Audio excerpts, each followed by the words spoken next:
Ce jour est dédié pour l'élévation de l'âme de Mana Mona Ariane Bat Esther de mémoire bénie. Ok, après plus d'un mois de silence radio, étant donné que l'actualité quand même, les choses avancent, on va faire un petit cours sur l'actualité. Ce qu'on attend en fait, c'est une attaque américaine sur l'Iran. Pourquoi on attend ça? Pour deux raisons. Un, parce que l'Iran, comme a dit Benjamin Netanyahu, ils ont une obsession de vouloir détruire Israël. C'est eux qui dirigent ou dirigeaient Hezbollah au Liban, c'est eux qui dirigent Hamas à Gaza, ceux qui dirigent les Houthis au Yémen, c'est eux qui ont des milices en Irak. Ils veulent notre fin. Pourquoi? Nous pensons que c'est Amalek. On a des preuves à cela, on a parlé déjà de cela souvent. Donc que l'Amérique les attaque, les empêche d'avoir une bombe atomique, parce que c'est clair, lorsque la bombe atomique, c'est pas simplement beaucoup de pays veulent avoir la bombe atomique. La France a la bombe atomique, Israël aussi a la bombe atomique. C'est un secret que tout le monde connaît. Mais l'Iran, s'ils ont une bombe atomique, c'est pour nous l'envoyer. C'est évident. C'est évident.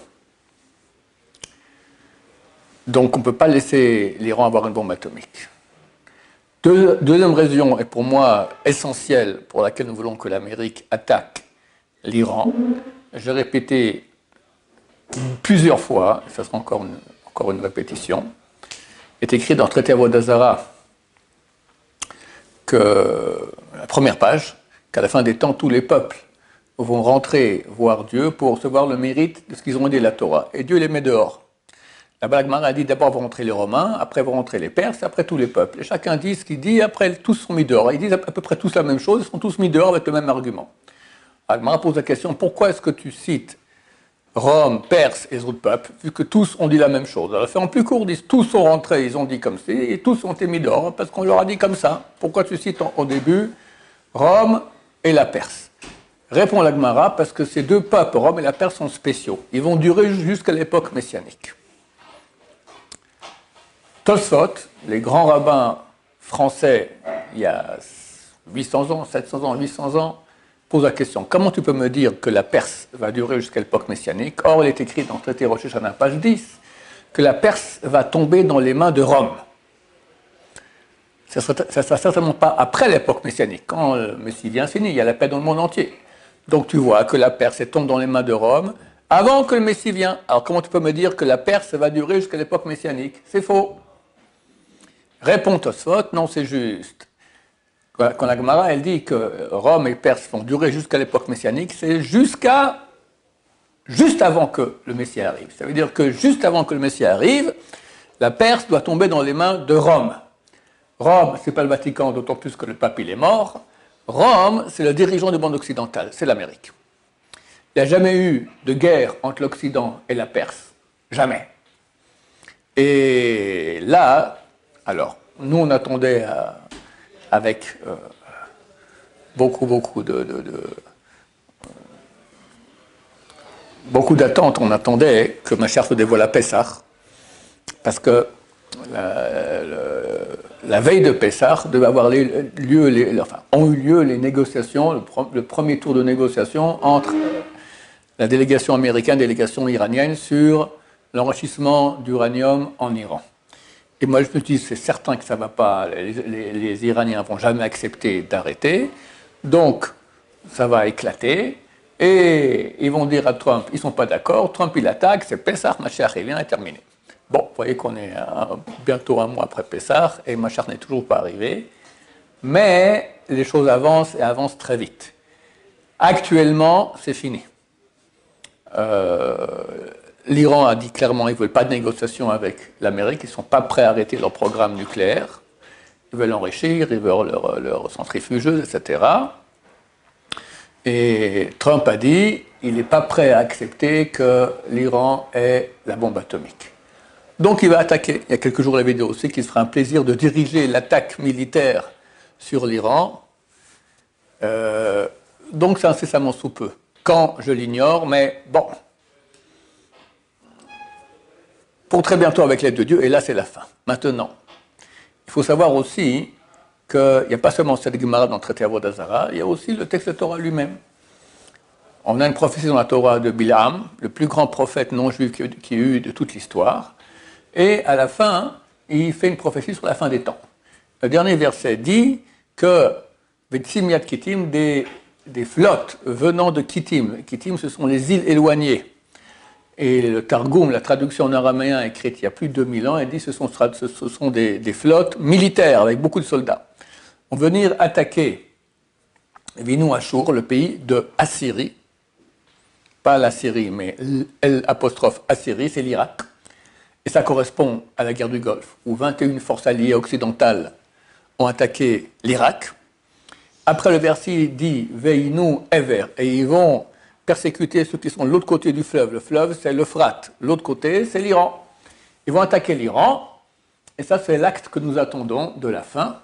Et encore quelques mots qui sont écrits. « Vegamo Adeovad » et lui aussi, cette entité qui va attaquer l'Irak et l'Iran, lui aussi sera perdu pour l'éternité.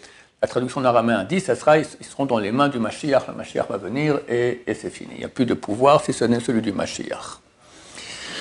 Alors maintenant, pourquoi dire qu'ils sont perdus? C'est-à-dire quoi perdus? Alors, il y a plusieurs options. Une, que Poutine s'énerve, envoie une bombe atomique sur Trump. C'est possible, mais ça m'a l'air quand même assez éloigné.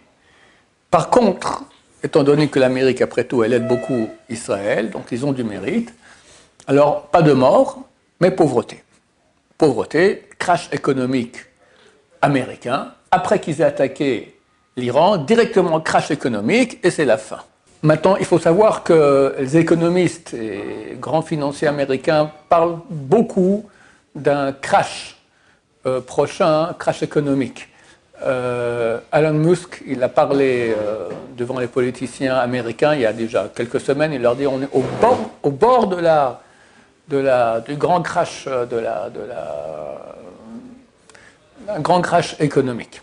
Et il y a un très grand financier, Warren Buffett, qui, lui, n'a rien dit, mais d'après son comportement dans les affaires, beaucoup d'économistes disent ça montre qu'il voit, et d'habitude, ce type-là, c'est un très très grand financier, un des plus grands, et il se trompe rarement, et il semblerait, comme ça les financiers disent, qu'il prévoit un grand crash économique.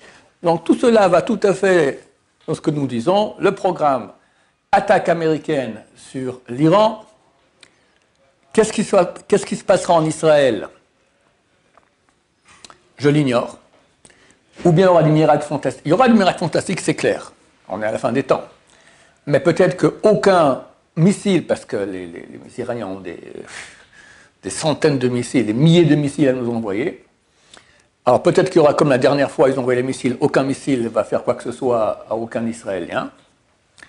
Ou peut-être oui. Et là, j'ouvre une parenthèse qui est extrêmement importante et très grave. On prie dans la Hamida, on prie contre nos ennemis. Il y avait 18 bénédictions dans la Hamida, dans la prière qu'on fait 3 fois par jour. Et à une certaine époque, il y a 2000 ans environ, ils ont rajouté une 19e bénédiction, qui sont contre nos ennemis.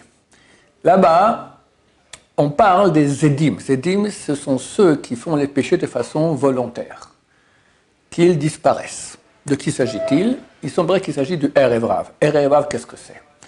Le Erev Rav, ce sont des Juifs qui ont une âme qui est juste à l'extérieur du groupe d'âmes des Juifs, donc elles sont très mauvaises. Elles ont pour but de faire que le peuple juif soit goy, que le peuple juif disparaisse. C'est des Juifs anti-juifs. Ils peuvent faire tchouva, c'est écrit, mais c'est plus dur pour eux. C'est plus dur, mais c'est possible, mais plus dur. Et eux nous font aujourd'hui des problèmes énormes, énormes comme il n'y a jamais eu de l'histoire. Ce qui se passe aujourd'hui, c'est que le pays d'Israël aide ceux qui ont des enfants, les petits-enfants, et même dans les crèches, il y a des subventions pour les crèches. Même les Arabes ont droit à ces subventions, même les enfants des terroristes qui sont en prison pour avoir tué, assassiné des dizaines de Juifs, ils ont droit à ces subventions. Les orthodoxes n'ont pas droit à ça. Vous voulez de l'argent? Allez à l'armée. Mais tu n'as pas compris que grâce à la Torah, le peuple d'Israël survit. Ils savent très bien, ils veulent la fin d'Israël. Et ça, c'est très grave. C'est très, très grave. D'un côté, c'est bien, parce qu'ils ont survécu, le Erev Rav, il survit grâce à l'étude de Torah du peuple d'Israël. Maintenant, par le fait qu'ils n'aident plus le monde de la Torah, ils n'auront plus de mérite. Et le Zohar, le Tikkun Zohar, spécialement, il dit ce dont il parle le plus à la fin des temps, que le Erev Rav tombe. Donc nous attendons cela. Comment il va tomber? Où Mashiach vient, il leur fait comme ça, ils sont tombés. Je ne sais pas, on verra bien. Qu'est-ce qui se passe? Après, crash économique et Gog ou Magog. Des armées vont venir nous attaquer. Pourquoi ils ne viennent pas nous attaquer maintenant? Gog ou Magog, c'est marqué qu'ils viennent du nord. Meshech et Toubal. Un temps, je pensais que c'était Meshech, c'était Moscou. Et après, j'ai pensé que c'était peut-être les Turcs, parce que Toubal, ça ressemble à Istanbul. Et aujourd'hui, il y a un fou là-bas, Erdogan, qui dit qu'il veut conquérir Jérusalem. Juste vers Pessah, il y a juste après Pessah, il y a une vidéo qui est apparue en Turquie, virale. Des millions de gens l'ont vue. C'est un montage où on voit un soldat turc de dos, avec un grand drapeau turc comme ça, il y en a plusieurs comme ça, l'un après l'autre, c'est le même en fait, mais répétant plusieurs fois, qui sont en train de rentrer dans Jérusalem. Le rêve d'Erdogan, comme il le dit, je veux libérer Jérusalem. Aujourd'hui, on sait qu'il est en train de s'installer en Syrie très fortement. Hier, il y a eu un accrochement même entre les avions, il a failli y avoir un accrochement entre les avions israéliens et les avions turcs. Pourquoi ils n'attaquent pas? Il y a quand même l'Amérique qui est derrière la Turquie. La Turquie, c'est un pays de l'OTAN, ils sont armés par l'Amérique. Trump va dire, mon cher ami, tu te calmes, d'accord? Et il y a l'Égypte, qui, contrairement aux accords que nous avons eus avec l'Égypte, concernant, on a rendu la péninsule du Sinaï. Moi, quand j'étais soldat, j'étais soldat au Sinaï, israélien au Sinaï, d'accord? On a rendu tout le Sinaï, mais il y a des accords, ils n'ont pas le droit de faire entrer leur armée. Aujourd'hui, il y a une armée très, très, très, très importante, égyptienne au Sinaï. Mais ils ne vont pas attaquer, parce que l'Égypte, les États-Unis, Trump leur a dit hey, oh, calmez-vous les potes, d'accord? Parce que c'est surtout, les États-Unis aident beaucoup l'Égypte. Le jour où les États-Unis tombent, crash économique, qu'est-ce qu'ils vont dire les Turcs et les Égyptiens? Ils vont dire Taïo, on y va, plus personne ne nous retient. Et ça s'appelle Gog ou Magog. C'est une attaque du roi qu'on surnomme Gog, dans les Cheskel 38, d'un pays surnommé Magog. Et là, ils viennent sur nous, et là, c'est fini. C'est ni Tsahal, ni Trump, ni rien du tout, c'est Dieu qui va se dévoiler. Ça sera normalement les 3 dernières heures d'une certaine nuit, je ne sais pas, peut-être de Shavuot, peut-être même avant l'Ag Baomer, qui sait, peut-être plus tard, je ne connais pas de date. Et là, c'est la fin. Et là, c'est marqué que tout le monde reconnaîtra le Dieu d'Israël comme étant le Dieu du monde entier, et Mashiach vient et c'est terminé. Alors, on croyait que ça serait... Les frères Ashkenaz, ils disent, à Rosh Hashanah, ils ont une prière, Hoshia Beshalosh Shaot, sauve-nous dans les 3 heures. Rav Zilberstein Shalita, qui est le beau-frère du Rav Chaim Kanevski, de mémoire bénie, il a dit que son beau-frère, comme il lui a dit, ces 3 heures, ça sera les 3 dernières heures de la nuit de Rosh Hashanah. Et nous, bien sûr, on a attendu Rosh Hashanah qu'il y ait quelque chose qui se passe, rien ne s'est passé. Mais les 3 heures de la nuit, les 3 dernières de la nuit, ça reste. Donc, ça ne sera peut-être pas Rosh Hashanah, peut-être un autre moment. Et on dit que le Gaon de Vilna, il a fait raccourcir ces 3 heures à 12 minutes et demie. Et on dit que Baba Saleh, il a fait que ça va durer quelques secondes. Ça va être très rapide. J'espère d'ailleurs, parce que je préfère aller dormir à minuit, me lever le matin, c'est terminé, pas vive Gog ou Magog, d'accord? Bon, on verra comment ça va se passer. Le Rabbi Shimon Bachroul m'a dit, Gog ou Magog, il y aura. Mais tout le décret de souffrance inhérent à Gog ou Magog, il faut comprendre qu'il y a des rabbins dans la Gemara, Sanhedrin, page 98b, tu as Rabba et Oula, qui disent que Mashiach vienne, je ne veux pas être présent quand il viendra. Tellement les souffrances inhérentes avant que Mashiach vienne sont grandes, il ne veut pas être présent. Rabbi Yochanan a dit qu'il vienne et que je le mérite d'être à l'ombre du crottin de son âne. Maintenant, le Rabbi Bachar Zatzal, qui était le grand génération, m'a dit, il y aura Gog Magog. Mais toute la souffrance inhérente, elle est déjà passée dans la Shoah. Pas toute, parce qu'on voit qu'on souffre encore. C'est difficile. Am Israël souffre. Il y a eu 27 000 morts durant la guerre d'Israël. Là, depuis 1 an et demi, on souffre. Là, maintenant, on part encore en guerre, on ne sait pas qui, contre les Turcs, enfin en Syrie, contre les djihadistes, contre Hamas, d'accord, et bientôt contre l'Iran aussi. Donc, on n'est pas encore sorti de l'auberge. Mais ces souffrances-là, elles sont quand même beaucoup moins que la Shoah, c'est évident, beaucoup moins que la Shoah. Et normalement, on aura un Gog ou Magog calme.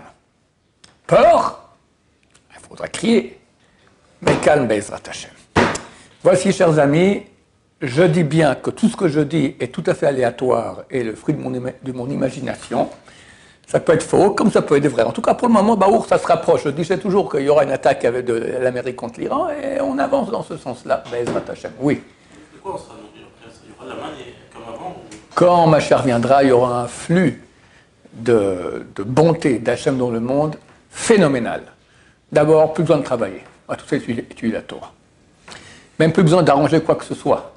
Les non-juifs viendront te diront, écoute, nous, on veut que tu enseignes la Torah. Alors, étudie, et moi, je m'occupe de ce que tu veux. D'accord? Donc, ils sont là pour tout ce qui est l'infrastructure logistique. Bezrat Hashem. On va leur enseigner la Torah. C'est marqué dans ce même Bilham.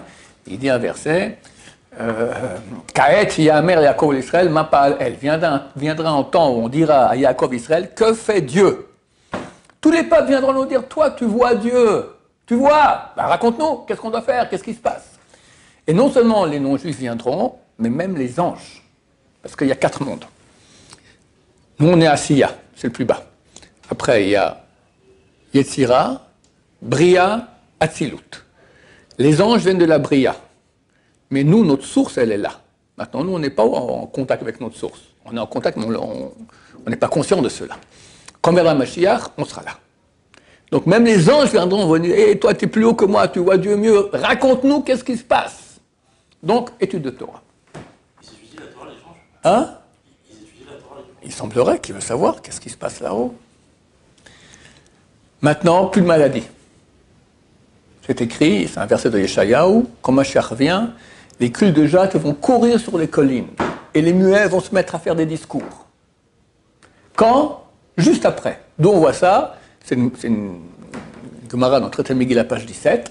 Là-bas, la Gemara, elle explique le sens de toutes les bénédictions de la Hamida. Pourquoi c'était ça en premier, après ça en deuxième, ça en troisième. Alors on dit, Baruch Ata Hashem, Goel Israël.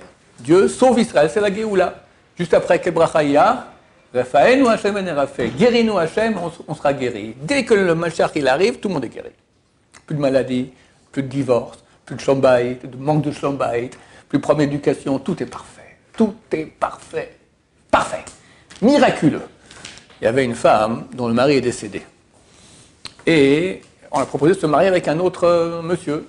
Ça avait l'air bien, mais on sait qu'à la résurrection des morts, on se remet avec son mari, quoi. Il est mort et il revient, bon, on est marié, quoi.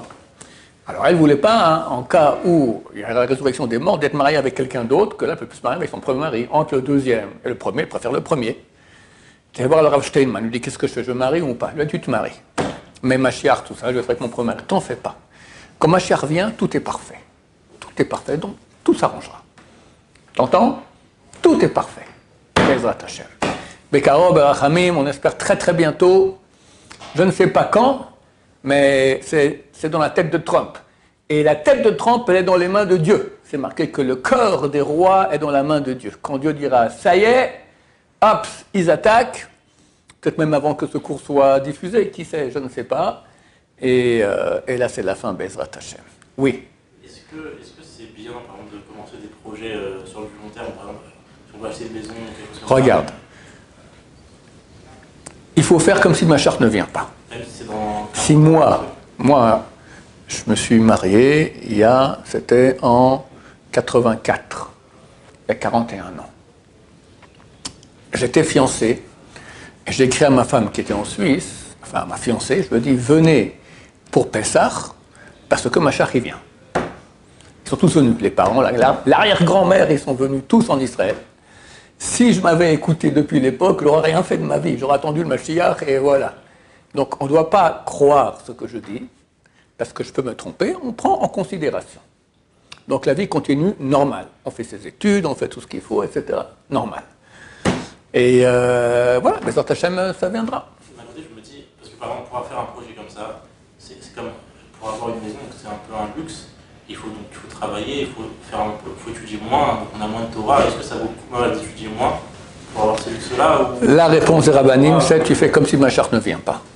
Ma réponse à moi personnelle, je te la dis pas. Et moi, je suis fou, tu comprends, moi, je vis le truc à fond. Bien qu'aujourd'hui, franchement, il faut être idiot pour pas... Tu vois qu'on va dans ce sens, quoi. Le monde, il part en cacahuète totalement, le crash économique, l'attaque sur l'Iran, on y est, je veux dire, c'est pas... Il faut comprendre encore une chose supplémentaire. Il y a un grand rabbin ici en Israël qui s'appelle Rav Scheinberger, très très vieux, c'est un grand kabbaliste, c'était l'élève du Baal HaSulam, celui qui a fait un grand commentaire sur le Zohar. Et lui, il a dit qu'on doit attaquer Hezbollah et Hamas parce que ce sont Amalek, en plus de l'Iran. C'est vrai que ils sont liés avec l'Iran, comme on l'a dit auparavant. Donc il faut que nous-mêmes on fasse la guerre contre ces deux peuples qui sont Amalek. Hezbollah, je pense que c'est réglé. Il y a encore Hamas. Et là, actuellement, il y a une grande mobilisation de soldats pour aller attaquer Hamas. Il veut les attaquer très très méchamment. Ce que Trump avait dit, il amènera l'enfer sur Gaza. Je crois que ça va être le cas. Ça fait partie du programme de la fin. Donc on voit que tout va dans le programme de la fin. Tout ce qui va être immobilier et tout ça, ça ne vaudra plus rien. Enfin, tous les maisons, les biens des gens. Non, on ne pourra pas dire à quelqu'un ta maison ne t'appartient plus. Mais ceux qui n'ont pas, ils auront. Ceux qui n'ont pas, ils vont. Tout ira au niveau. À tous les niveaux, tout sera parfait. Donc tu auras tout ce que tu veux. Moi-même, j'ai dit à ma famille, moi je veux 4 maisons. Je veux une. Après le Tibériade, il fait très chaud là-bas pour l'hiver, parce que je n'aime pas avoir froid. Je veux une autre, au contraire, près de la montagne en été pour ne pas avoir chaud.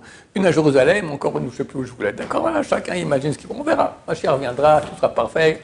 Et il se peut qu'on sera peu intéressé par la maison, on sera intéressé par la proximité d'Hachem. C'est ça. La raison pour laquelle, quand il y a Gog ou Magog, tous les peuples viennent contre nous. Pourquoi? Quand Mashiach se dévoile. Parce que toutes les valeurs auxquelles ils ont donné de la valeur n'auront plus aucune valeur. L'argent, ça ne vaudra plus rien. Les honneurs, ça ne vaut rien. Tout ça ne vaut rien. Il n'y aura qu'une seule chose qui comptera, ta proximité de Dieu. Tu comprends que Macron et d'autres, ils ne sont pas trop proches du bon Dieu. D'accord? Donc, ou bien il comprend que c'est un nul, ou il dit non, on va se battre contre le Mashiach. On ne va pas laisser nos valeurs disparaître. Ça sera la grande bataille contre le Mashiach. Contre le Mashiach lui-même. Ouais. C'est pas contre Israël. Oui, mais pourquoi tout à coup tout le monde se met en guerre contre Israël? C'est évident parce qu'il y a un dévoilement. Un dévoilement de la grandeur d'Israël, de Dieu, etc. Et ça, ils ne vont pas accepter. Donc, qu'est-ce qu'on doit faire? Alors oui, commencer à préparer pour acheter une maison, mais surtout, commencer à préparer beaucoup, d'avoir une grande proximité d'Hachem. C'est ça la seule chose qui aura de la valeur. Baruch Adonai, l'olam, amen va amen.